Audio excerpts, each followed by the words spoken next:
नमस्कार दोस्तों, मैं अखिलेश मिश्रा आपके अपने एजुकेशनल यूट्यूब चैनल विद्यार्थी तक में स्वागत करता हूं।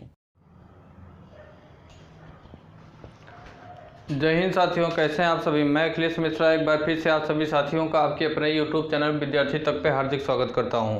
साथियों, आप सभी लोगों को पता है कि आपके अपने यूट्यूब चैनल विद्यार्थी तक पे UP TET, C TET and super TET के लिए एक सिलेक्शन बैच लॉन्च किया गया है, जिसमें 100% सिलेक्शन की गारंटी किया जाता है। अगर आप लोग मेहनत करते हैं तो आप लोग पूरी ईमानदारी के साथ अगर मेहनत करते हैं तो यूपी टेट, सी टेट, चाहे वो सुपर टेट का ही एग्ज़ाम क्यों ना हो, 100% सिलेक्शन की यहाँ पे गारंटी ली जाती है अगर आप लोग मेहनत करते हैं तो। कारण उसका क्या है? कारण उसका ये है कि यूपी टेट हो चाहे सी टेट हो चाहे या तो फिर सुपर टेट हो, इन तीनों के सिलेबस को अच्छे से एनालिसिस किया गया है, बिल्कुल बेहतर तरीके से अच्छे से एनालिसिस किया गया है। उसके बाद इस पे 3 क्लासें आपको अपने यूट्यूब चैनल विद्यार्थी तक पे दी जा रही हैं। एक है बाल विकास का, चाहे उसका सिलेबस हो, दूसरी बात है एक हिंदी की, चाहे उसके सिलेबस की बात किया जाए, और तीसरी बात है सामाजिक विज्ञान से संबंधित हिस्ट्री हो या तो फिर ज्योग्राफी हो। ज्योग्राफी की हमारी ये 4थी क्लास होगी। हिस्ट्री की 4 क्लास आप लोगों को दी जा चुकी है, उसे अच्छे से देखिएगा, अच्छे से पढ़िएगा। उसके बाद आप लोग बताइएगा, आप लोग खुद बताइएगा कि सिलेबस को कितने मेहनत के साथ एनालिसिस किया गया है, सर्च किया गया है, रिसर्च किया गया है कह सकते हैं। उसके बाद आप तक क्लासें प्रोवाइड की जा रही हैं। एक भी क्वेश्चन, आपके एग्जाम का एक भी क्वेश्चन चाहे क्यों ना हो, किसी भी पार्ट का, जो भी क्लासें मेरे द्वारा यहाँ आपको दी जा रही हैं, अगर एक भी क्वेश्चन अगर छूट गया, आप लोग अच्छे से मन लगा के पढ़ रहे हैं विधिवत तरीके से, पूरी ईमानदारी के साथ, अगर छूट गया तो जो कहिएगा सो। ठीक साथियों, तो हम लोग आइए उसी ऊर्जा और एनर्जी के साथ अपनी क्लास की शुरुआत करते हैं। आज हम लोगों के ज्योग्राफी अर्थात भूगोल की पहली क्लास होगी सामाजिक विज्ञान वाले पार्ट से संबंधित, जिसकी हिस्ट्री की 4 क्लासें आप लोगों को दी जा चुकी हैं। अगर वो क्लास आप लोग नहीं देखे हैं तो उसका लिंक डिस्क्रिप्शन में दिया हुआ है, वो क्लास आप लोग देख सकते हैं। साथ ही साथ अगर बात करें तो मैं कुछ कहने वाला था, मैं भूल गया। साथ ही साथ उसका लिंक डिस्क्रिप्शन। हाँ, अगली बात यह है कि आप लोग वीडियो को, जो भी वीडियो आप लोग देखा करिए, सारे वीडियो को शुरू से लेकर लास्ट तक देखा करिए। ठीक, तभी चीज़ें अच्छे से आप लोगों के समझ में आएंगी। आप लोग शुरू से लेकर लास्ट तक वीडियो को देखा करिए, तभी चीज़ें आप लोगों के समझ में आएंगी। ठीक साथियों, तो आज हम लोग ज्योग्राफी वाले चैप्टर की शुरुआत करेंगे। कौन से चैप्टर की? ज्योग्राफी वाले पार्ट की शुरुआत करेंगे हम लोग। ज्योग्राफी में हमारा पहला चैप्टर है सौरमंडल में पृथ्वी। सौरमंडल पहले चैप्टर की हम लोग ज्योग्राफी में शुरुआत करेंगे, जो कि होगा सौरमंडल में पृथ्वी।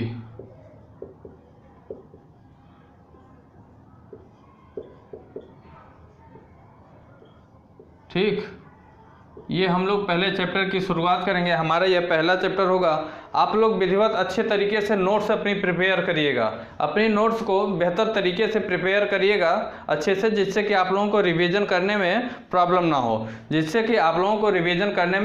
हो, रही बात सिलेबस की, तो 31 जनवरी 2021 तक सिलेबस में दावे के साथ कहता हूँ कि सारे सिलेबस को मैं एकदम अच्छे से, बिल्कुल विधिवत तरीके से डिस्क्राइब करते हुए मैं आप लोगों को पढ़ाऊंगा। ज़रूरत पड़ी तो 2 से 3 घंटे की, 4 घंटे की, 6 घंटे की भी मैराथन क्लास में संडे को रख सकता हूं अगर ज़रूरत पड़ी तो, लेकिन इसकी आवश्यकता ही नहीं पड़ेगी। हम लोग खुद इतने अच्छे से एकदम आराम से विधिवत तरीके से चीज़ों को समझते हुए हम लोग अपने सिलेबस को पूरा कर ले जाएंगे और पता भी नहीं चलेगा। बस आप लोग पढ़ते रहिए, बस हो गया।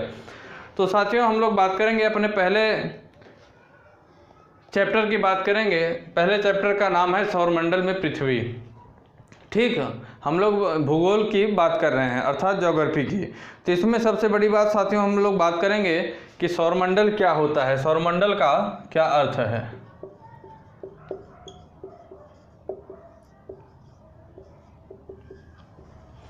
सौरमंडल की बात करें साथियों, तो सौर शब्द का अर्थ होता है सूर्य। सौर शब्द का जो अर्थ होता है, सौर शब्द का अर्थ सूर्य से होता है, क्योंकि सूर्य के परिवार को ही सौरमंडल कहा जाता है।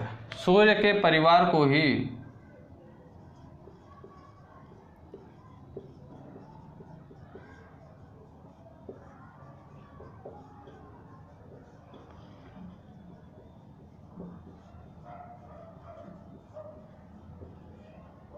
सूर्य के परिवार को ही सौरमंडल कहा जाता है।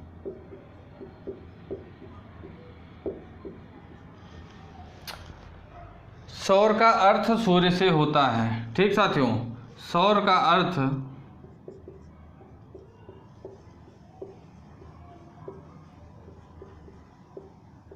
सूर्य से होता है।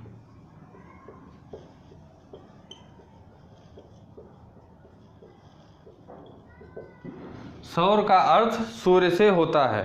साथ ही साथ साथियों, अगर हम लोग बात करें कि सौरमंडल किन किन चीज़ों से बनता है, किन किन चीज़ों के मिश्रण के बाद सौरमंडल का निर्माण होता है, तो साथियों सूर्य, ग्रह, उपग्रह तथा कुछ अन्य जो खगोलीय पिंड होते हैं, सूर्य, ग्रह, उपग्रह या तो फिर कुछ अन्य जो खगोलीय पिंड होते हैं, साथ ही साथ अगर बात किया जाए तो जिस प्रकार से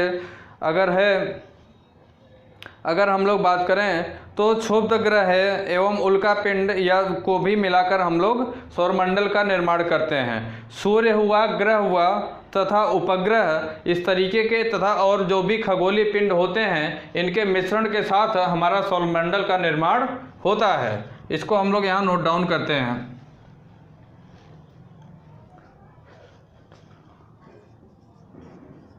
सूर्य, ग्रह, उपग्रह तथा अन्य खगोलीय पिंड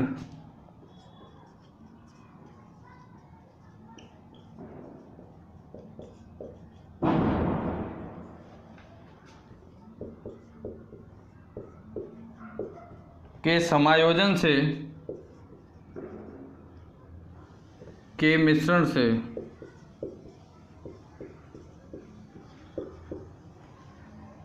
सौरमंडल का निर्माण होता है। सौरमंडल का निर्माण होता है।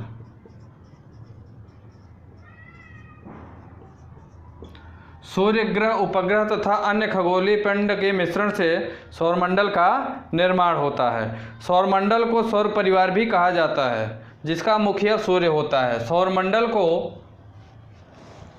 सौर परिवार भी कहा जाता है। इसे भी हम लोग लिखेंगे, सौरमंडल को सौर परिवार भी कहा जाता है।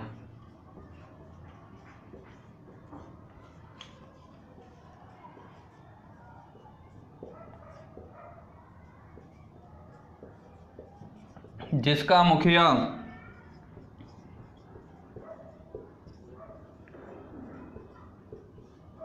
सूर्य होता है।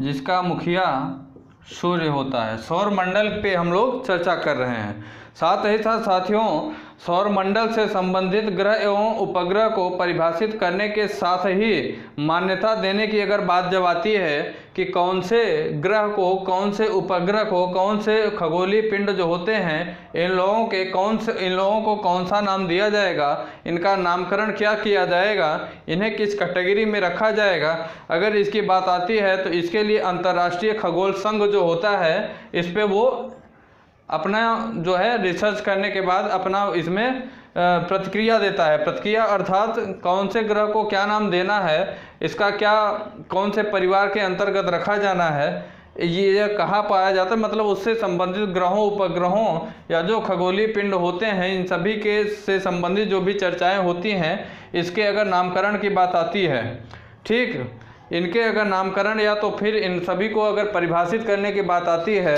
तो ये इसके अंतर्गत अंतर्राष्ट्रीय खगोल संघ ही एक्शन लेता है। ठीक साथियों, ये हम लोग सौरमंडल की बात किए। सूर्य के परिवार को ही सौरमंडल कहा जाता है। जो सूर्य का परिवार होता है उसे हम लोग सौरमंडल कहते हैं। सौर का सही अर्थ सूर्य से होता है। साथ ही साथ सूर्य, ग्रह, उपग्रह तथा अन्य जो खगोलीय पिंड होते हैं, इन सभी के मिश्रण से जो बनता है वह सौरमंडल कहलाता है। सौरमंडल को सौर परिवार भी कहा जाता है, जिसका मुखिया सूर्य होता है। जिसका मुखिया सूर्य होता है। अब हम लोग साथियों ग्रह की बात करेंगे।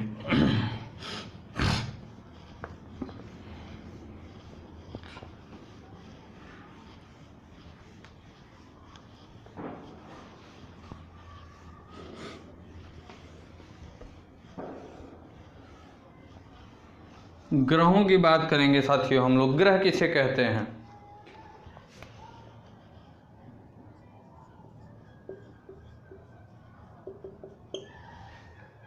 अगर हम लोग ग्रहों की बात करें तो ग्रह को अंग्रेजी में प्लैनेट कहा जाता है। ये सारी चीज़ें आप सभी लोग जानते हैं।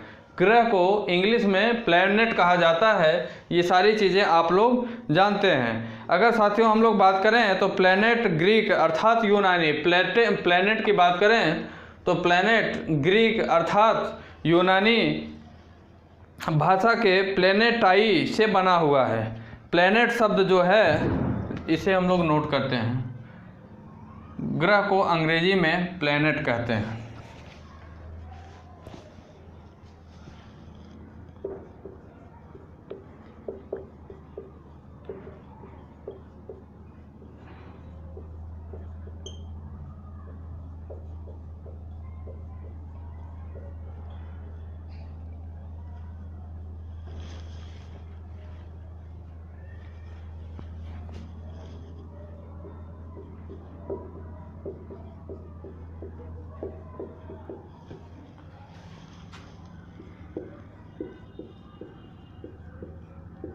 प्लैनेट ग्रीक अर्थात यूनानी।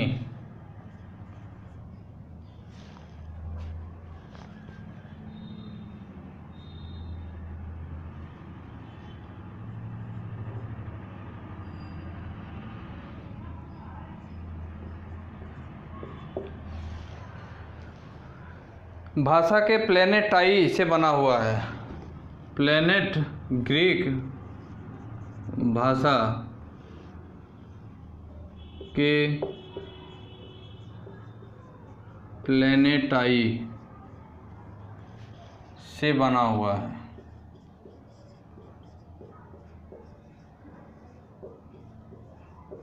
प्लैनेट ग्रीक अर्थात यूनानी भाषा के प्लैनेटाई से बना हुआ है, जिसका अर्थ होता है परिभ्रमण अर्थात चारों ओर घूमना। अगर प्लैनेटाई के अर्थ की बात करें तो प्लैनेटाई का अर्थ होता है परिभ्रमण या चारों ओर घूमना। प्लैनेटाई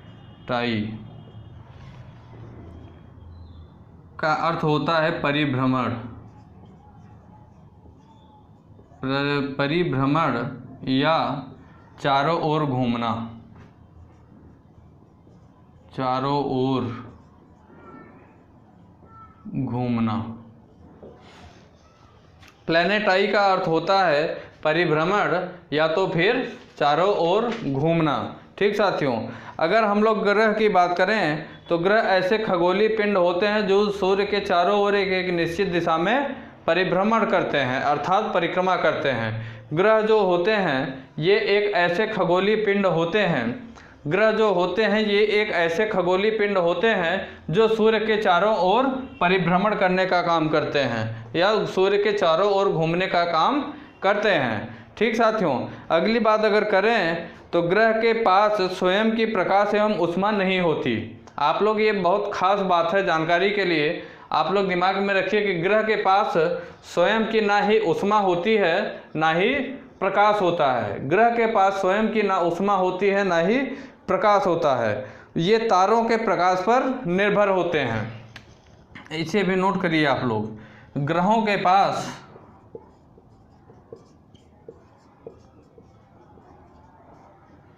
ना ही स्वयं की, ग्रहों के पास स्वयं की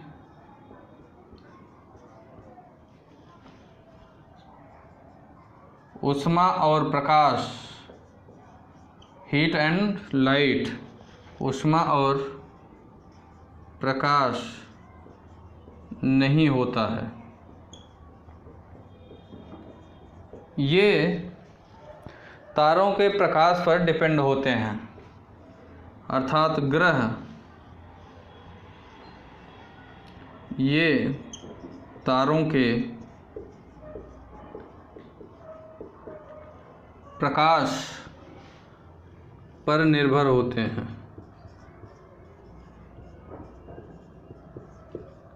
ये तारों के प्रकाश पर निर्भर होते हैं। ठीक साथियों, ग्रहों की बात हम लोग किए। ग्रह किसे कहते हैं? ग्रह को अंग्रेजी में प्लेनेट कहा जाता है, जो कि प्लेनेट ग्रीक भाषा अर्थात यूनानी भाषा के प्लेनेटाई, कौन सा, प्लेनेटाई,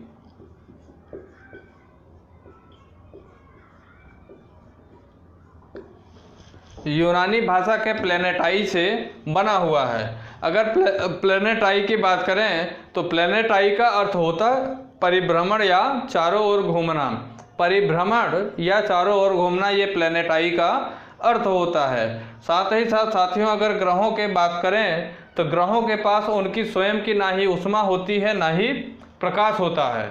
ग्रहों के पास स्वयं की ना ही ऊष्मा होती है ना ही प्रकाश होता है। ग्रह तारों के प्रकाश पर निर्भर होते हैं। ग्रह तारों के प्रकाश पर निर्भर होते हैं। अब हम लोग अगली बात करेंगे उपग्रह की। ग्रह पढ़ लिए, अब हम लोग उपग्रह पढ़ेंगे। उपग्रह की बात करें साथियों तो उपग्रह ऐसे खगोलीय पिंड हैं जो ग्रहों के चारों ओर परिभ्रमण करते हैं। उपग्रह जो होते हैं ये एक ऐसे खगोलीय पिंड हैं जो ग्रहों के चारों ओर परिभ्रमण करने का काम करते हैं। उपग्रह ग्रहों के चारों ओर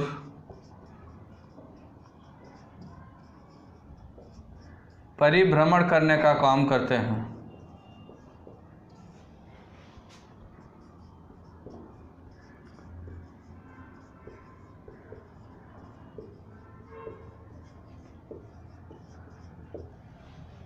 उपग्रह जो होते हैं, उपग्रह ग्रहों के चारों ओर परिभ्रमण करने का काम करते हैं। साथ ही साथ उपग्रह दो प्रकार के होते हैं, एक प्राकृतिक होते हैं, एक कृत्रिम।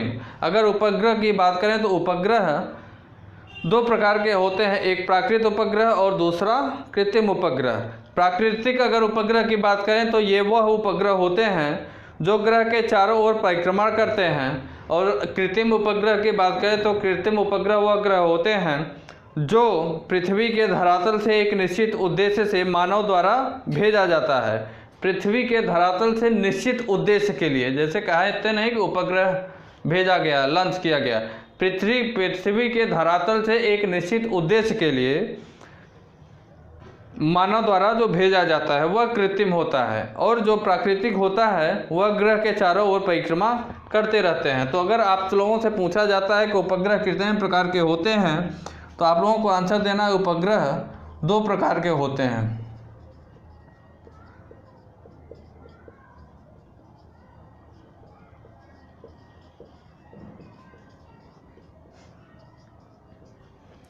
पहला होता है प्राकृतिक उपग्रह और दूसरा होता है कृत्रिम उपग्रह जो मानव द्वारा निर्मित होता है।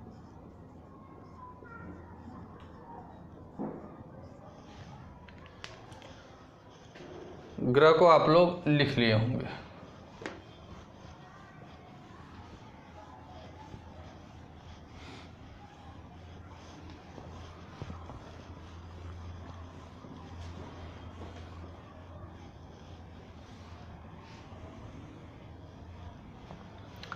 साथियों, अगर प्राकृतिक उपग्रह की बात किया जाए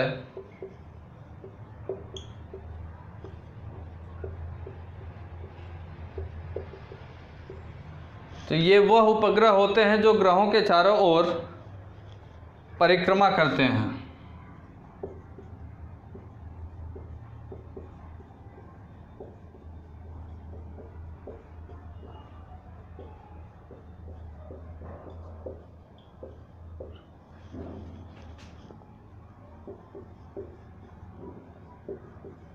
और अगर यहीं पे हम लोग कृत्रिम उपग्रह की बात किया जाए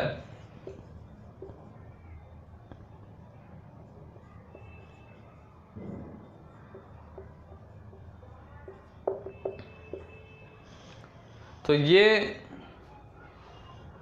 कृत्रिम उपग्रह की बात किया जाए तो ये मानव के द्वारा निश्चित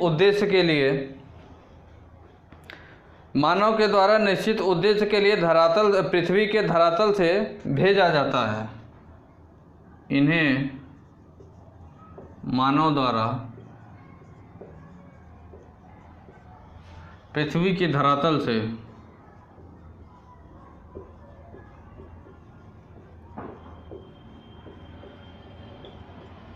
एक निश्चित उद्देश्य के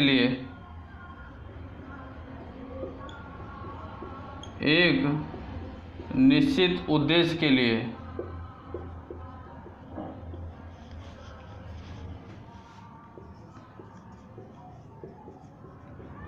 भेजा जाता है। एक निश्चित उद्देश्य के लिए भेजा जाता है। साथियों, अगर हम लोग उपग्रह की बात करें तो उपग्रह दो प्रकार के होते हैं। पहला उपग्रह होता है प्राकृतिक, दूसरा कृत्रिम। प्राकृतिक उपग्रह जो होता है यह ग्रह के चारों ओर परिक्रमा करता है, और अगर कृत्रिम उपग्रह की बात किया जाए तो इसे कृत्रिम उपग्रह को मानव के द्वारा पृथ्वी की धरातल से किसी निश्चित उद्देश्य के लिए या एक निश्चित उद्देश्य के लिए पृथ्वी की धरातल से भेजा जाता है। ठीक साथियों, ये हम लोग उपग्रह की बात कर लिए। अगली बात हम लोग तारा की करेंगे।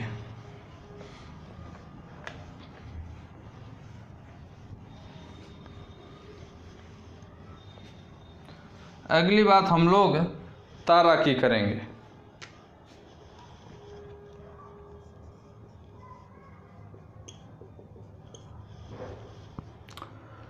तारा ऐसे खगोलीय पिंड होते हैं जो गैसों से बने होते हैं तथा आकार में बड़े और गर्म होते हैं। ये गैसों से बने होते हैं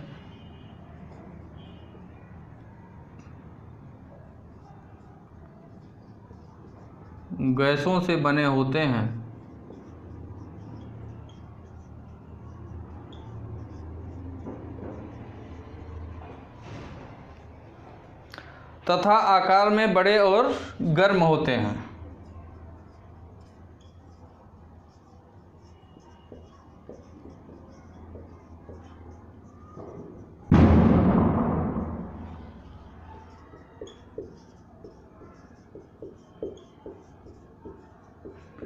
तारों की अगर बात किया जाए तो तारे जो हैं ये गैसों के बने होते हैं, साथ ही साथ आकार में बड़े और गर्म होते हैं। ठीक, अगली बात करें अगर साथियों तो तारों के पास अपनी ऊष्मा तथा प्रकाश होती है।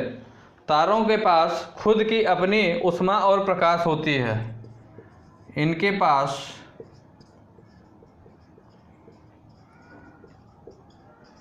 अपनी स्वयं की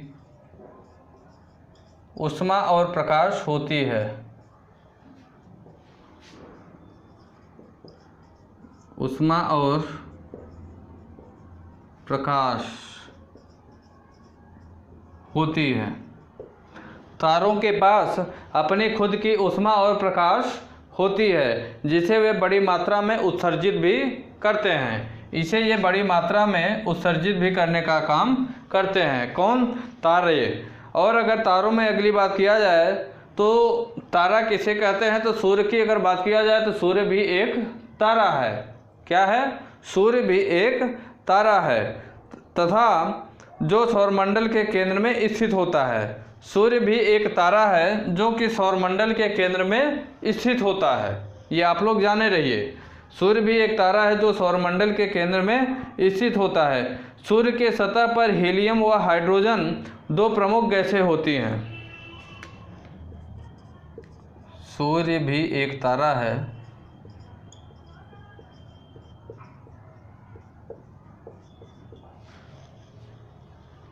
जो सौरमंडल के केंद्र में स्थित है।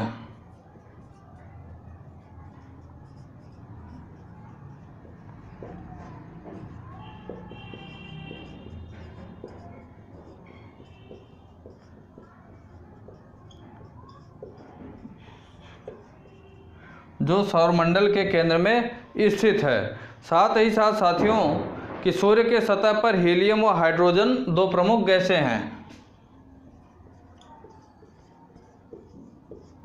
सूर्य के सतह पर हीलियम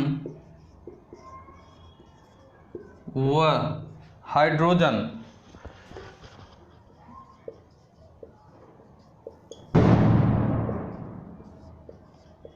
दो प्रमुख गैसें हैं।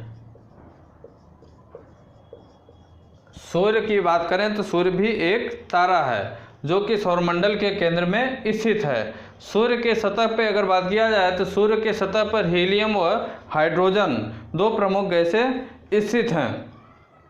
सूर्य के सतह का तापमान 6000 डिग्री सेल्सियस तक होता है। अगर सूर्य के सतह के तापमान की बात किया जाए तो 6000 डिग्री सेल्सियस सूर्य के सतह का तापमान 6000 डिग्री सेल्सियस होता है। सूर्य के सतह का तापमान 6000 डिग्री सेल्सियस होता है। साथ ही साथ साथियों, सूर्य के नज़दीकी प्रमुख तारों की बात करें तो प्रोक्सिमा सेंचुरी व एल्फा सेंचुरी सूर्य के प्रमुख ही नज़दीकी ताराओं में से एक हैं। कौन? प्रोक्सिमा सेंचुरी व एल्फा सेंचुरी।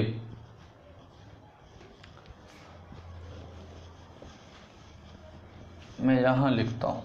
सारी चीज़ों को आप लोग अच्छे से अपने नोट्स में नोट डाउन करते जाइएगा। रिवीजन में आपको ये चीज़ें बहुत हेल्प मिलेंगी। अगर आप लोग बस ऐसे देख रहे होंगे तो ये आप लोगों की गलत फहमी है। हम लोग बात कर रहे हैं तारों की। तो अगर सूर्य के नज़दीकी कुछ प्रमुख तारों की बात करें तो प्रोक्सिमा सेंचुरी व एल्फा सेंचुरी। सूर्य के नज़दीकी प्रमुख तारों की बात करें, सूर्य के नज़दीकी प्रमुख तारे प्रोक्सिमा सेंचुरी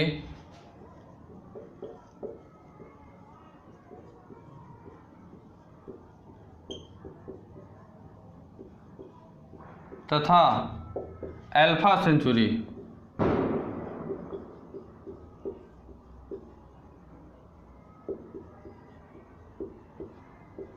दो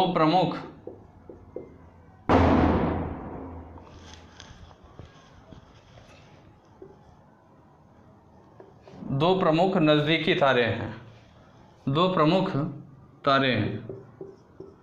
सूर्य के अगर एकदम नज़दीक की बात किया जाए तो सूर्य के एकदम नज़दीक में प्रोक्सिमा सेंचुरी और एल्फा सेंचुरी ये दो प्रमुख तारे हैं जो सूर्य के बिल्कुल नज़दीक हैं। ठीक साथियों, सूर्य के जो बिल्कुल नज़दीक हैं ये दो प्रमुख तारे हैं। कौन कौन से?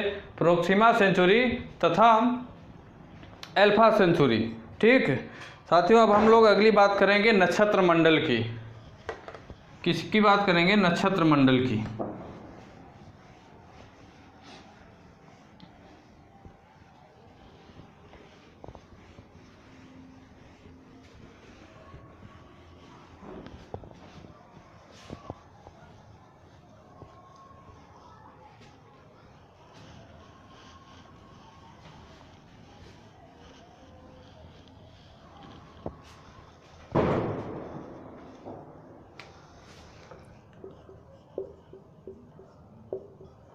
नक्षत्र मंडल।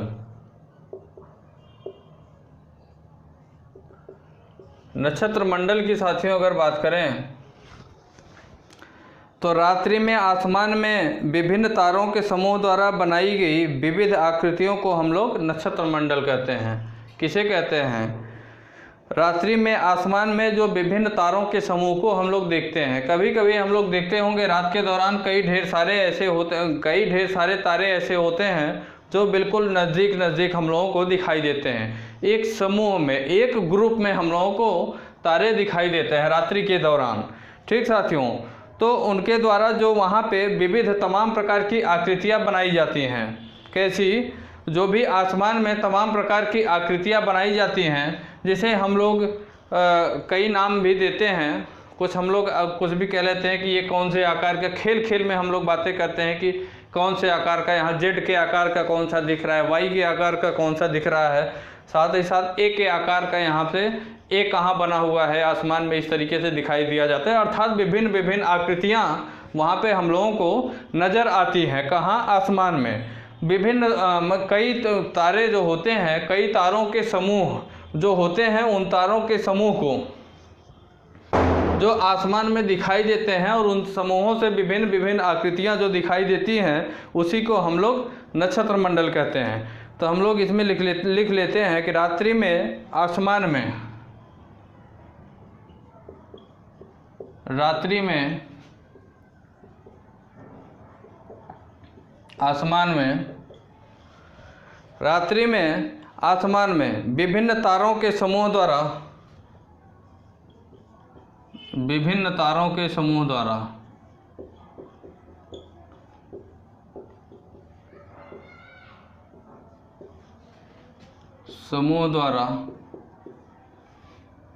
विभिन्न तारों के समूह द्वारा विविध आकृतियों को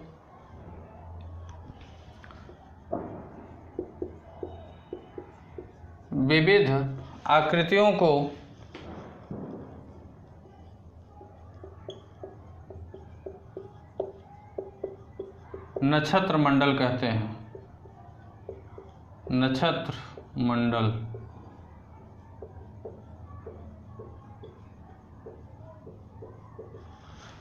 साथियों, रात्रि में आसमान में विभिन्न तारों के समूह द्वारा जो विविध आकृतियां दिखाई देती हैं, जो आकृतियां दिखाई देती हैं उसी को हम नक्षत्र मंडल कहते हैं। अर्थात तारों के समूह से बनी हुई जो विविध आकृति दिखाई देती है उसी को हम लोग नक्षत्र मंडल कहते हैं। तारों के समूह द्वारा, एक छोटे से सिंपल से अपने शब्दों में अगर बात करें हम लोग, तो तारों के समूह द्वारा रात्रि के दौरान आसमान में जो विविध प्रकार की आकृतियां दिखाई देती हैं उसी को हम लोग नक्षत्र मंडल कहते हैं। ठीक साथियों, अगर हम लोग बात करें तो अर्सा मेजर या बिग बियर इसी प्रकार का एक नक्षत्र मंडल है। अगर नक्षत्र मंडल की बात करें तो अर्सा मेजर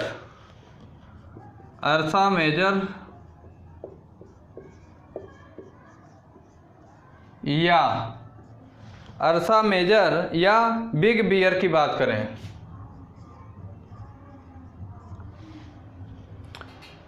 बिग बियर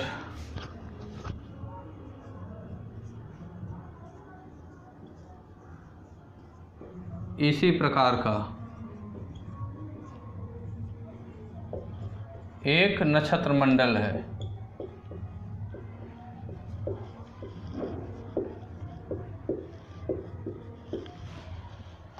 अर्सा मेजर या तो फिर बिग बियर की बात करें तो ये दोनों जो नक्षत्र मंडल हैं ये इसके एक उदाहरण हैं। ठीक, अगली बात करें साथियों तो सप्तऋषि तारा, जिसे हम लोग स्मॉल बियर भी कहते हैं, यह 7 तारों के समूह द्वारा बना होता है। सप्तऋषि तारा जो होता है, सप्तऋषि तारा, अर्थात जिसे हम लोग इंग्लिश में स्मॉल बियर भी कहते हैं, स्मॉल बियर, जो सप्तऋषि तारा होता है जिसे इंग्लिश में हम लोग स्मॉल बियर भी कहते हैं, यह 7 तारों के समूह से बना होता है। 7 तारों के समूह से बना होता है,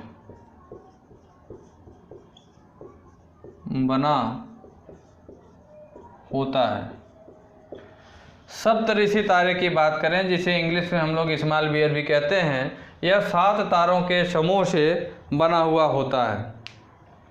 साथियों, प्राचीन समय में दिशा का निर्धारित रात्रि के समय तारों की सहायता से होता था। प्राचीन काल के में अगर बात किया जाए तो समय का निर्धारण तारों के समूह से ही होता था।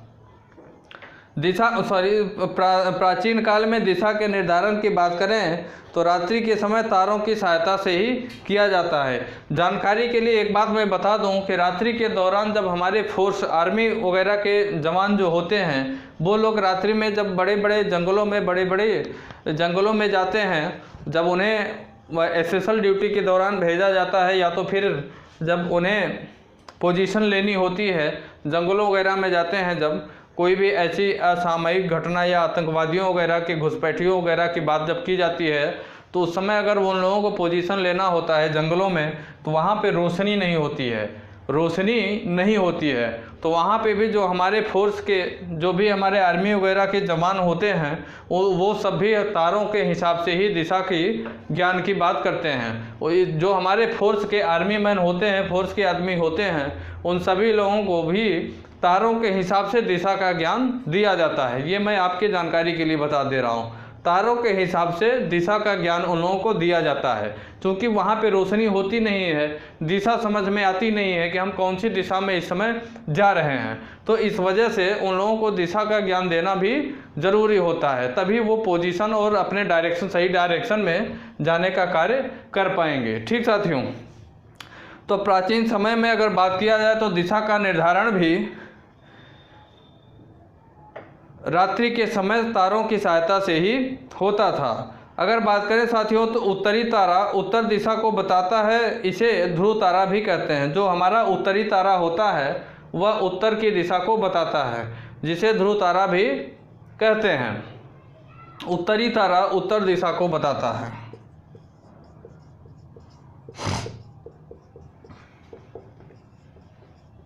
उत्तर की दिशा को बताता है। उत्तरी तारा उत्तर की दिशा को बताता है, जिसे ध्रुव तारा भी कहते हैं। ध्रुव तारा भी कहते हैं। हमारा जो ध्रुव तारा होता है यह उत्तरी तारा जो होता है वो उत्तर की दिशा को बताता है, जिसे हम लोग ध्रुव तारा भी कहने का काम करते हैं। ठीक साथियों, अगली बात होती है कक्षा। कक्षा किसे कहते हैं, इसे भी हम लोग पढ़ते हैं।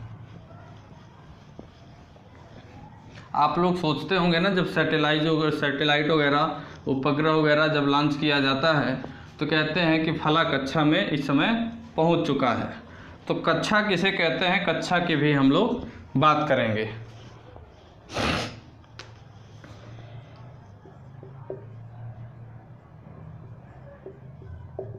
कक्षा साथियों, जो कक्षा होती है यह सौर मंडल के सभी 8 ग्रह एक निश्चित पथ पर सूर्य का चक्कर लगाते हैं, इसे ही हम लोग कक्षा कहते हैं। सौर मंडल के जो सभी 8 ग्रह होते हैं यह निश्चित पथ पर सूर्य का चक्कर लगाते हैं। सौर मंडल के सभी 8 ग्रह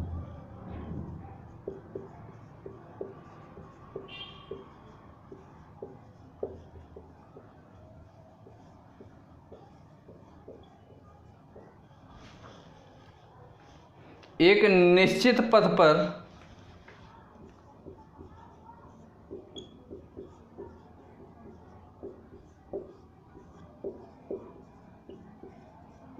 सूर्य का चक्कर लगाते हैं।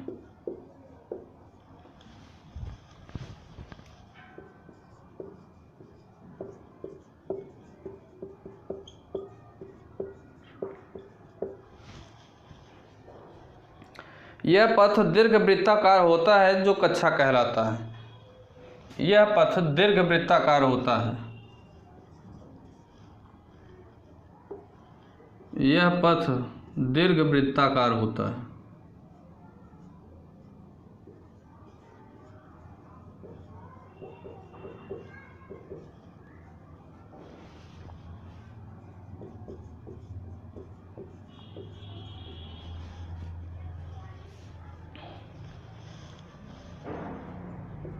जो कक्षा कहलाता है।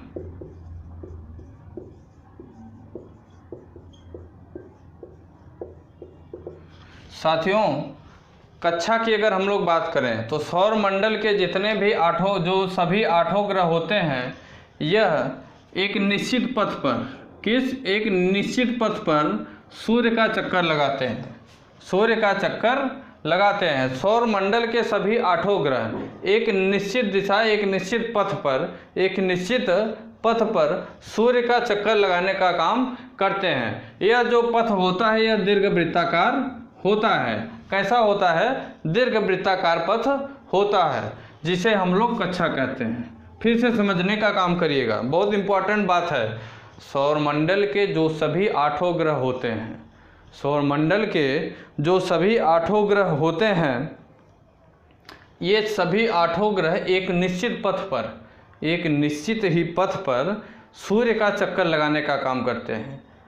एक निश्चित पथ पर सूर्य का चक्कर लगाने का काम करते हैं। यह जो पथ होता है, यह पथ दीर्घवृत्ताकार होता है। कैसा होता है? दीर्घवृत्ताकार पथ होता है। इसे ही हम लोग कक्षा कहते हैं। फिर से समझिएगा कि सौर मंडल के सभी 8 ग्रह एक निश्चित पथ पर, निश्चित डायरेक्शन में सूर्य का चक्कर लगाने का काम करते हैं। किसके? सूर्य का चक्कर लगाते हैं। यह पथ जो होता है, निश्चित पथ जो होता है, यह दीर्घवृत्ताकार मतलब बड़े आकार का, गोले में बहुत बड़े विशाल गोले के आकार का होता है, दीर्घवृत्ताकार। इसी को हम लोग कक्षा कहते हैं। ठीक साथियों, तो ये हमारी आज ज्योग्राफी की पहली क्लास रही।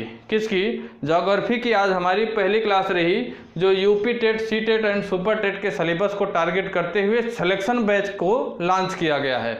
आपके इस जो सिलेक्शन बैच है, इस सिलेक्शन बैच में 100% सिलेक्शन की गारंटी है। अगर आप लोग पूरी ईमानदारी के साथ मेहनत करते हैं तो इसमें ये जो सिलेक्शन बैच से संबंधित है, इसमें 3 क्लासें आपके विद्यार्थी तक यूट्यूब चैनल पे आप लोगों को दी जा रही हैं। पहली क्लास बाल विकास की दी जा रही है, जो कि मॉर्निंग में दी जाती है। दूसरी क्लास हिंदी की दी जाती है, जो कि आप लोगों को दोपहर 2 से 3 बजे के आसपास दी जाती है। तीसरी क्लास आप लोगों को सामाजिक विज्ञान से संबंधित अभी तक हिस्ट्री की 4 क्लासें आप लोगों को दी जा चुकी हैं। उसी का दूसरा पार्ट है ज्योग्राफी। इसकी आज ये पहली क्लास है। 2 दिन हिस्ट्री चलेगी, 2 दिन ज्योग्राफी चलेगी और 2 दिन और कोई जो विषय होंगे, राजनीतिक विज्ञान वगैरह, ये सारे सब्जेक्ट हम लोगों के चलने का काम करेंगे। ठीक साथियों, आप लोग बिल्कुल ईमानदारी के साथ, पूरी एनर्जी के साथ हमारे साथ जुड़े रहिए। आप लोगों को मैं वादा करता हूँ कि आपका सिलेक्शन किसी भी कीमत में रुकेगा नहीं। ईमानदारी पूर्वक अगर आप लोग नोट्स बनाते हुए, रिवीजन करते हुए मेहनत करते रहेंगे तो। ठीक साथियों, पिछली क्लास अगर आप लोग नहीं देखे हैं तो फिर से बता रहा हूं कि आप लोग उसका लिंक डिस्क्रिप्शन में दिया हुआ है, उस क्लासों को ज़रूर देखिए और शुरू से लास्ट तक वीडियो को देखा करिए। चीज़ें तभी समझ में आएंगी। बीच में कहीं भी देखेंगे तो चीज़ें आप लोग समझ नहीं पाएंगे। साथ ही साथ अगर आप लोगों का कोई डाउट है तो हमारे टेलीग्राम चैनल